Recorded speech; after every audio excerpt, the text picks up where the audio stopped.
Hey guys, welcome to the review show. My name's Austin. The Iron Claw stars Zac Efron. The true story of the inseparable Von Erich brothers.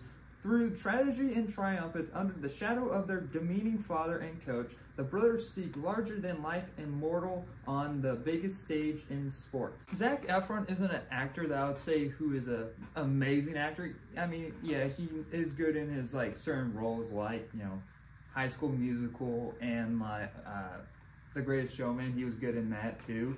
But he's really good at having those comedic roles.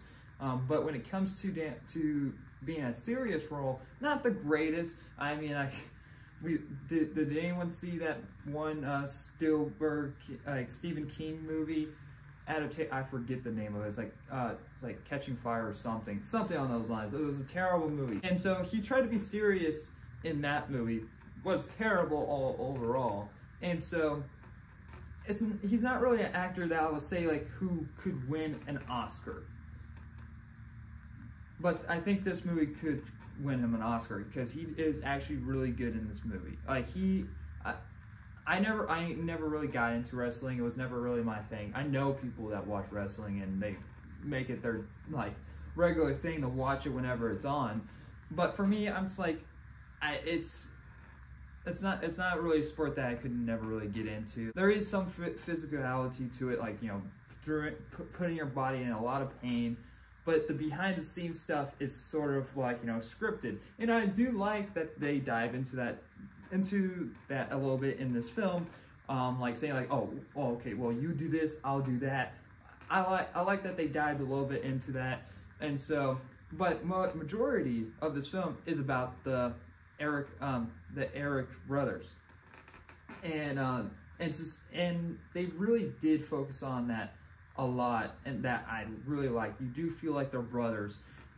You just feel that chemistry throughout the whole entire film, and you feel this tragedy that's going throughout the film and the suffering that each one of these brothers or this family are going through. Sometimes films can lose their way and not focusing on that aspect a lot, like the Boys in the Boat, which is a great film, but they never really focus on the actual boys themselves to feel that chemistry, to feel like they're like a team in that movie that much. Here, this is the whole entire film where you get that, you get a scene with each of the brothers. You're this brother wants to go be part of the Olympics, but then the Soviet Union stuff, so the Olympics gets canceled, so the dad tries to make him be part of wrestling. So now now he's kind of part of that, and he's kind of forced. He feels like he needs to prove himself to his dad. You have a younger brother who just doesn't want to be he doesn't really care about wrestling. He just likes to eat, and he likes to play music.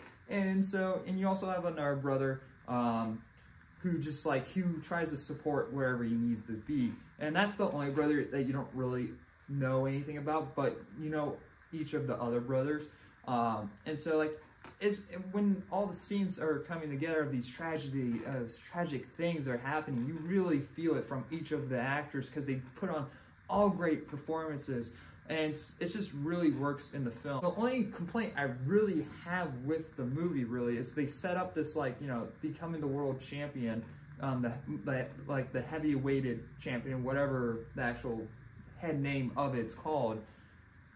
It's it's a really big thing to this family to have this belt in their house. And when the fight actually happens, you don't really see any of the fight, and it's kind of off screen, and suddenly they have the belt, and a couple of scenes later they suddenly lose the belt. Now I get it's not the main focus of the movie, but adding a couple 5 minutes of the fight and adding another scene of why they lost the belt. And so it's just I think that would have added a little bit to the film, because it's a huge thing to the family. It really does a good job getting you invested into these characters, setting these characters up, and next when things start things just start spiraling out of control, you feel that heavy weight by the end of the film. I'm gonna give The Iron Claw an A-. I really did like this film a lot. It comes out on December 22nd, so hopefully you guys go check out. A lot of movies are coming out by the end of the year. You have Aquaman, you have American Fiction, you have Ferrari, you have The Boys in the Boat, and you have Color Purple. A lot of different movies coming out. And I think only people that probably not going to really care about seeing is Aquaman 2, from my understanding. Hopefully that movie's really good. But anyway, thank you guys for watching. And like always, I'll see you guys in the next review. Bye, guys.